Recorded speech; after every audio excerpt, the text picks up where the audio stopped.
Ketika Anda baru belajar bikin bakso, maka Anda mungkin tahunya pengenyal bakso itu cuma satu tipe. Bisa itu STPP, tepung sasetan, atau tepung premix, atau mungkin yang Anda kalau tahu yang lebih advance, jadi lebih bagus lagi, Anda tahu yang namanya blend fosfat seperti Wendapos. Nah, ini beres, karena ini 4 bahan tadi, itu satu tipe, sama-sama mengenyalkan bakso, karena bahan dasarnya fosfat.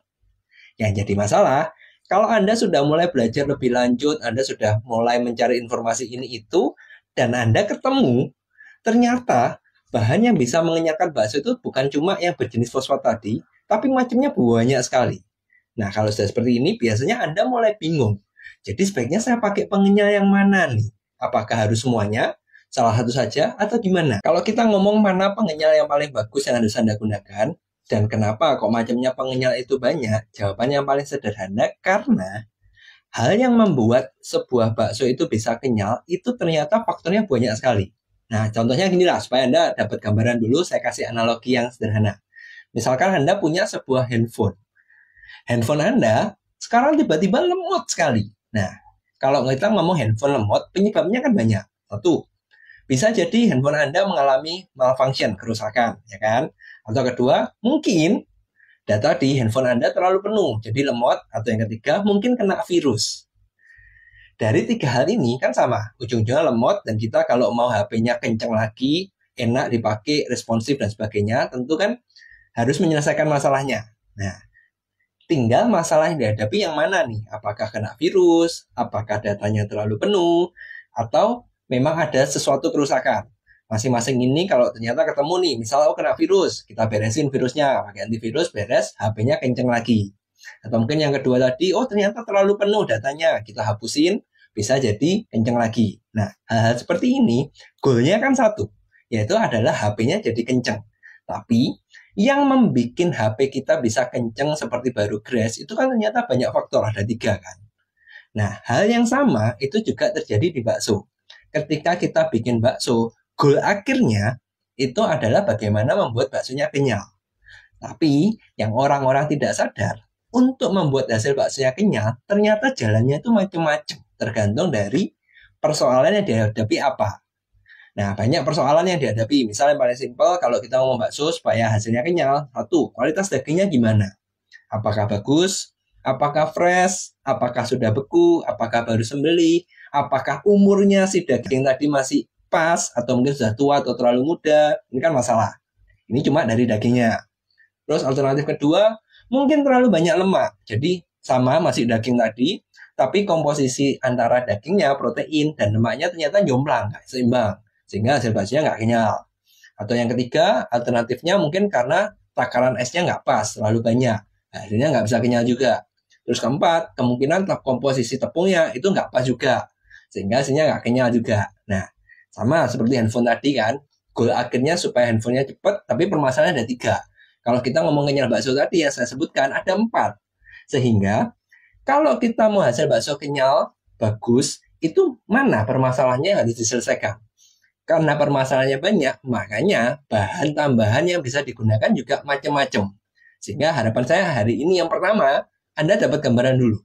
Kenyal itu goalnya, tapi jalan menuju kenyal itu ada banyak. Tergantung masalahnya, rintangannya di mana. Oke, sekarang Anda sudah tahu ternyata yang membuat kenyal sebuah bakso itu banyak faktor. Yang bikin nggak kenyal, bikin gagal, itu juga banyak faktor. Nah, tinggal kita bedah satu-satu, sehingga kita tahu mana solusi yang paling cocok buat kita. Pertama, hal yang bisa kita lakukan adalah Anda cek komposisi resep Anda seperti apa. Apakah komposisi dagingnya, tepung, dan juga es ini tepat? Enggak. Dalam arti tidak kebanyakan. Idealnya sih kalau takaran tepung, mungkin Anda bisa pakai sekitar 10-20% dari jumlah daging. Jadi misalkan dagingnya 1 kilo, tepungnya pakai 100-200 gram saja. Itu kan berarti yang komposisi bagus, seharusnya beres. Terus yang kedua, tinggal masalah es, apakah takarannya tepat atau enggak. Kalau ini sih dihitung dari kualitas dagingnya. Makanya ada banyak faktor, nggak saya sebutkan angkanya berapa. Asumsi dulu, tepung pas, es juga pas. Berarti untuk kita menyajikan bakso kan problemnya dari daging. Nah, kita tinggal bagi. Dagingnya ini apakah daging yang grade bagus atau yang lemaknya banyak. Kalau yang grade-nya yang bagus dulu, berarti kan semua masalah tadi beres. Sehingga Anda seharusnya menggunakan pengenyal yang standar, yang bahannya fosfat, seperti kita bahas di awal, STPP, brand fosfat seperti Wendapos, atau Anda pakai tepung sasetan, harusnya beres. Selesai, Anda nggak perlu pakai bahan yang lain. Oke, jadi gampang kan? Pokoknya komposisinya tepat, kualitas dagingnya bagus, selesai. Tapi kalau ternyata masalahnya berbeda, tepungnya masih pas, takaran esnya juga masih bagus, tapi kualitas dagingnya misalkan Anda pakai yang grade 2 atau 3 yang banyak lemak, sehingga hal ini tidak bisa diselesaikan oleh pengenyal yang paling basic tadi seperti Wendapos atau STPP. Kalau kasusnya seperti ini, kemungkinan Anda perlu menambahkan pengenyal yang bisa mengikat lemak tadi. Karena pada prinsipnya, kalau lemak dan cairan, jadi es atau cairan dari daging sendiri kan tidak pernah bisa menyatu. Ini yang bikin hasil bakso kita tidak kenyal, lembek. Makanya perlu disatukan. Satukannya pakai apa? Protein. Nah, tinggal proteinnya ini cukup dari dagingnya sendiri atau kita perlu menambahkan protein tambahan. Kalau ternyata kasusnya perlu protein tambahan, baru Anda pakai yang namanya M100FT. Itu bisa membantu hasil bakso Anda lebih kenyal, terus juga membantu lebih kering. Apakah harus digabung?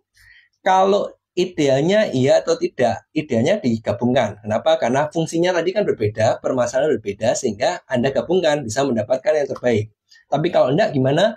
Bisa-bisa juga. Tergantung kan masalahnya yang mana. Oke, dapat gambaran? Itu baru masalah daging. Terus ketiga, ternyata masalahnya enggak gitu. Dagingnya bagus, terus takaran esnya tepat, tapi tepungnya enggak pas, terlalu banyak. Maka kalau sudah seperti ini, kemungkinan kenyalnya bisa didapat dengan menggunakan berbeda. Contoh kasus ini apa? Mungkin seperti pentol cilok, di mana dominan tepung, sehingga kan hasil kenyalnya jelek, lalu condongnya nanti ke alot ketika dingin. Nah, kalau sudah seperti ini, pengenyalnya berbeda lagi. Anda bisa pakai yang namanya sodium alginat atau WBS 203. Ini harusnya beres. Perlu digabungkan dengan yang tadi nggak? M100FT atau Wendapos? Tergantung permasalahannya. Kalau kualitas dagingnya bagus, bukan yang berlemak, cuma salah di komposisi dari tepungnya saja, kemungkinan nggak perlu, nggak apa-apa. Kalau Anda mau lebih optimal, Anda gabung dengan STPP atau Wendapos, bisa lebih bagus. Nah, oke, dapat gambaran. Lanjut nih, ternyata permasalahannya enggak. Tepungnya oke, komposisinya pas, bukan yang seperti pentol cilok yang banyak. Kualitas dagingnya bagus, tapi permasalahannya di es batunya. Oh, nggak bisa diatur. Yang nakar tukang giling, seringnya kebanyakan sehingga hasilnya nggak kenyal. Kalau sudah seperti ini, solusinya Anda kemungkinan perlu menggabungkan pengenyal yang mengikat cairan yang berlebih seperti dari keraginan KRI 02. Perlu digabung nggak dengan yang lain-lain tadi? Tergantung nih permasalahannya. Kalau tidak ada permasalahan lemak, takaran tepung Anda pas, maka seharusnya nggak perlu. Idealnya kalau Anda mau gabungan dengan Wendapos atau STPP, bisa. Problemnya kompleks sekarang. Kualitas dagingnya nggak jelas, umurnya juga nggak bagus, takaran esnya nggak pas, terus lemaknya juga masih banyak. Jadi pakai grade 2 atau grade 3, tapi tepungnya pas. Nah, kalau sudah seperti ini kan berarti problemnya ada 3 nih.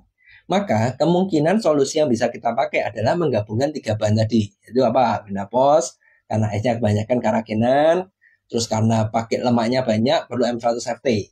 Nah, ini saya beri gambaran yang singkat saja, supaya tujuannya Anda tahu. Oke, hasil bakso akhirnya kenyal, itu karena apa? Dari situ jadi kita breakdown mundur. Ini kan kita ngomong teori. Teori diperlukan supaya Anda gampang menyelesaikan sebuah masalah. Jadi kalau hasil bakso Anda nggak kenyal, permasalahannya karena apa? Itu yang perlu Anda breakdown. Dan dari sana ketika Anda tahu permasalahan karena ini, jawabannya obatnya pakai yang itu, solusinya pakai itu. Jadi kesimpulan hari ini yang ingin saya bagikan adalah pengenyal bakso itu memang macamnya banyak, sehingga wajar bahan tambahannya pun banyak, dan ini memang bikin bingung orang. Yang harus Anda lakukan untuk memilih mana yang tepat, apakah harus pakai semua, Anda harus tahu problem Anda, hasil bakso Anda tidak bisa kenyal karena apa. Karena kalau sampai Anda nggak tahu, ya bingung juga menyelesaikan gimana. Tapi kalau Anda tahu, oh bakso saya nggak kenyal karena permasalahan ini, Anda bisa tahu solusinya pakai ini. Makanya kalau saya menyiapkan sebuah tim ya, yang bisa dipakai untuk konsultasi, dan ini gratis, kebanyakan orang yang pertanyaannya selalu itu tadi. Saya pakai bahan pengenyal yang mana? Dan jawabannya selalu tidak akan dijawab di awal. Tapi akan dibalik tanya, resep Anda seperti gimana? Karena dari sana, kami berusaha untuk mengerti permasalahan Anda di mana, jadi kami bisa memberikan solusinya seperti ini. Ingat, kekenyalan bakso itu bisa dihasilkan dari banyak cara, tinggal problem Anda seperti apa, dan dari sana baru Anda pilih bahan tambahannya yang cocok apa.